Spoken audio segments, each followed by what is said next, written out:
What's going on, everybody? This is Jeff with Next Global News, and today we're going to talk about preparing for emergencies or long-term prepper solutions.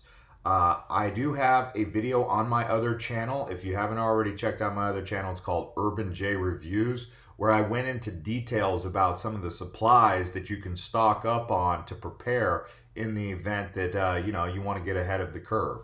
I've also got this book here that you can read that I've also been reading. It's Prepper's Long-Term Guide to Survival. Basically, if the internet were to go out, we saw it yesterday with the DDoS potential attack, but it was also not even called a DDoS attack, a cyber attack. They just said that there was just a network congestion and, T-Mobile and some of these other networks went down. It's not funny, but it is what it is, and we don't know. We may never get the full story ever about anything, but in here, they talk about everything from famine to economic collapse, and that's what we're going to talk about in this video. Basically what's in here, but give you more of a presentation online. And we're going to start here on the ready.gov by FEMA checklist here. So you have everything from active shooter situations, attacks in public places, avalanche, bioterrorism, chemical emergencies, cybersecurity, drought, earthquakes, explosions, extreme heat, floods. I'm not going to read all this because I'm going to go into more detail about the ones that I think are the most imminent things that you should be preparing for as we dial in this list here. So if you haven't already subscribed to this channel, you can. I will put a link to some of the things that you may want to look at on Amazon to prepare in the event of some of these things. I will put the links to the Amazon things in the description. So let's go ahead and dive in here. So first thing we're going to just talk about is cybersecurity attack. I mean, we've already experienced kind of a pandemic. We've already experienced a little bit of civil unrest, civil disorder, but the cybersecurity thing never really goes away. I mean, they say we're basically in a cyber war with China as it is. But basically a cybersecurity attack is an attack on the infrastructure of the network. So an attack is any attempt to expose, alter, disable, destroy, steal, or gain unauthorized access to make unauthorized use of an asset. So what's the most common type that you would envision? Well, maybe it's the communication networks, but also financial. Imagine if the financial institutions got hacked. We even saw that a little bit yesterday where Chase Bank was having some problems. Now, what if those records got wiped out and it was no longer available because your money, whatever was in your account, not backed up? Let's hope it is. I mean, we're assuming it is.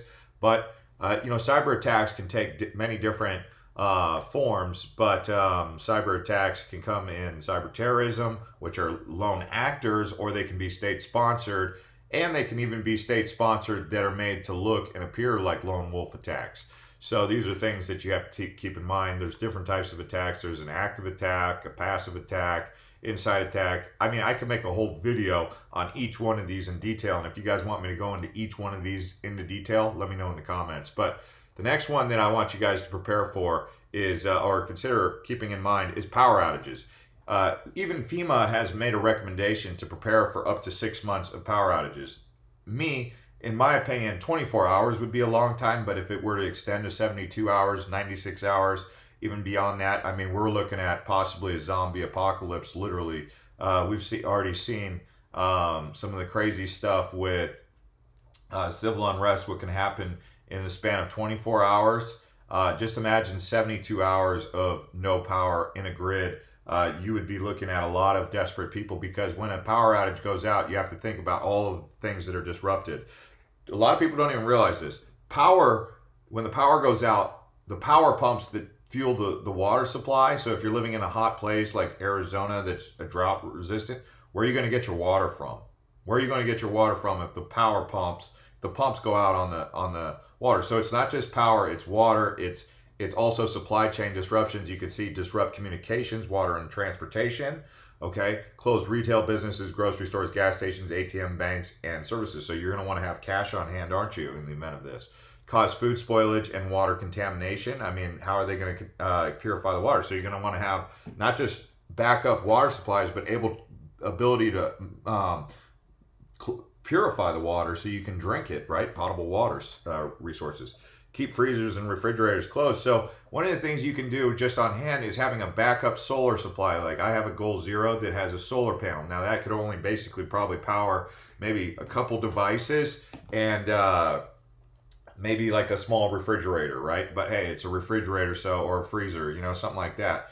But you can get larger solar panels, and you can figure out ways to make it to where it doesn't have to be attached to the grid, so that if the grid is down, you can still have power at your house and function as your own power plant to keep at least the refrigerator on, and maybe some other key components, whichever you find to be necessary, right? Maybe a water filter. Okay, so protect yourself during power outages. Keep refrigerators and freezers closed. Do not use generators outdoors and away from windows. So what they're saying is if you're using a gas-powered generator, don't let that gas power generator pump in carbon dioxide into your house. I mean, these are all things, like I said, I mean, each one of these subjects deserves its own video. I mean, and I can do those totally, completely, utterly. All right, so the next one is nuclear electromagnetic pulse. They also call them EMPs. So an EMP basically is, so you can see there's an EMP and an NEMP. It's a burst of electromagnetic radiation created by a nuclear explosion, the resulting rapidly varying electric and magnetic fields. So if in the event of an EMP, let's just say you're out on the freeway. It's 2 o'clock in the afternoon and an EMP detonates. It could happen today, it could happen tomorrow, it could happen way down the road, we don't know. But if an EMP hits, it's possible that it knocks out most of the grid. But think about it, your car runs on a battery power. So if an EMP electromagnetic pulse attack hits, sends its waves down and knocks out your power on your car's going to stop. So if you're 200 miles away from home, 10 miles away from home, how are you going to get home? You're going to have to walk. So in your car, you're going to want to have what's called a bug out bag. I will also post a link below to my other video about things to have or consider having in your bug out bag. And it's not just weapons, but it's things like, maybe even something to sleep with, like a small sleeping bag or a hammock to be elevated if need be. Just things like that. Maybe a self-defense like pepper spray, or even like a K-bar military knife, a headlamp, something to be able to see at night.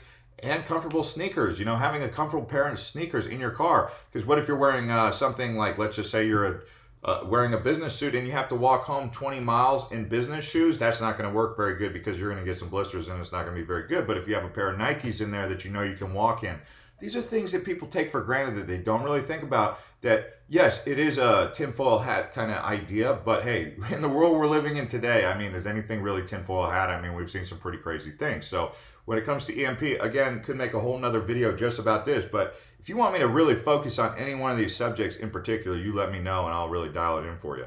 Obviously, we've got this subject that keeps coming up with World War III, whether it's Trump assassinating the Iranian general back in January that scared everyone, or making a threat to Kim Jong-un saying, hey, Rocket Man, knock it off, or I'm going to do this and that to you, or even the threats that are being made towards China, who's not exactly a walk in the park. If the United States and China go to war, I mean, that's terrible. That's Cold War era 2.0, but happening in real life if it happens, right?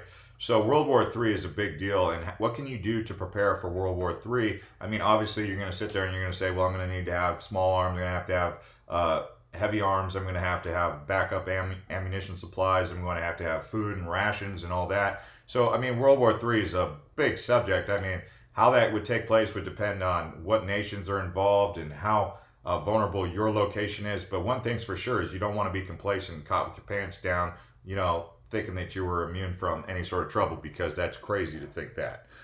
Civil disorder. I mean, civil disorder is these riots, kind of protests that turn into things. These can happen anywhere in the world. This is an example of one in Iran. We've seen them here in the streets. We've even seen them in inner cities, places, and they can happen for multiple different reasons, whether it be race relations or social justice issues, economic inequality, like the Occupy Wall Street movement. So there's a lot of different things that can lead to civil unrest, or it could just be, one of these other factors, like a grid down scenario that eventually leads to civil unrest. I mean, there's a lot of different factors, and one of the things that I would say that people oftentimes consider is they get a bug out place. So they have a second home. So like when you're planning for something like this, and I can go into more detail about this, and I kind of already talk about it in some of my other videos on my other channels, but I can make a video more specifically talking about civil unrest. But basically you have like 3 places. You have your main home in the city, Then you have like a secondary place that's outside of the city that you can kind of watch from the hills to see if things are really hitting the fan. And then you have a third place, which is kind of like, hey, I got to get out. I got to get 150 miles out. I got to go up to the hills. I got to hide out for a little while and let things kind of cool down for the next month. Okay, so, there's different ways to look at how you handle a civil disorder or a bug out situation where civil unrest is like coming into your neighborhood and, fires, burning, grid downs. I mean, who's to say these protesters don't try to take out a power plant or take out a transformer or something in the power grid? You never know. I mean, we've already seen arson around some of these cities already. So, I mean, some of these guys, they protest, and one of the ways they protest is by throwing a Molotov cocktail into something and burning down an apartment building. Who knows? We've already seen this thing with pandemics. Pandemics can happen naturally occurring, or they can be things that occur through biological labs. Unfortunately, mankind would do that. It has been known to use bioweapons, okay, called biological weapons. If you didn't know about it, I'm here to tell you they exist. So it's not good, but it happens. Another thing that people take for granted is economic collapse. See, they think this world that we live in today is like clockwork. It's just like it's expected. It's a human right to have this world that we live in today, but it's not. It's a system, and systems fail, okay?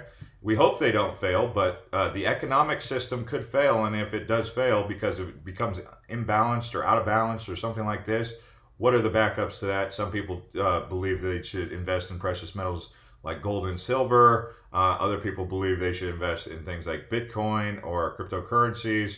Other people believe that, you just need to become off-grid, fully dependent on yourself. That's all you can really do. So again, it comes back to where's your bug out destination? Where are you buying land out of the way of it all? But one of the things that a lot of times when you look at this stuff, read any sort of these books or anything, you don't want to become the lone wolf mentality where you think that it's you versus the world. You're going to want to make alliances and want to make friends, and you're going to want to have those people around close by.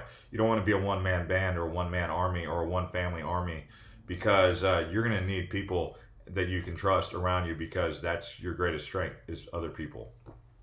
Another thing that kind of comes up quite frequently here is famine, starvation, drought, stuff like that. We've already seen malnutrition, starvation, epidemics, mortality that leads to, and famine can lead to and take form of other things like malnutrition can lead to immunodeficiency viruses that ultimately lead to the spread of disease and bacteria. So famine, food shortages, whatnot, it's another thing that we take for granted here in this world that we live in today. We think that everything is a basic human right and everything is just going to show up. Amazon's going to show up. In a perfect world, that's what we have. But people are never happy. People are never satisfied. They want a war. They want to fight. They want to argue. They're never satisfied with what they already have. So they're always pushing for more. And sometimes in the process, they tear the world around them down, and then they basically unleash hell. So we have to be careful becoming imbalanced in a lot of different ways with a lot of different subjects in a lot of different areas. Okay, so I'm just bringing this up because this stuff is not too many generations departed, and in some places it's already happening today. And that's where you get food security problems. And I mean, if we had a bad drought or supply chain disruptions, how are they going to get the food down? Right now we take it for granted, but how can you prepare for famine? Do you have backup food supplies in your house? Stuff like that,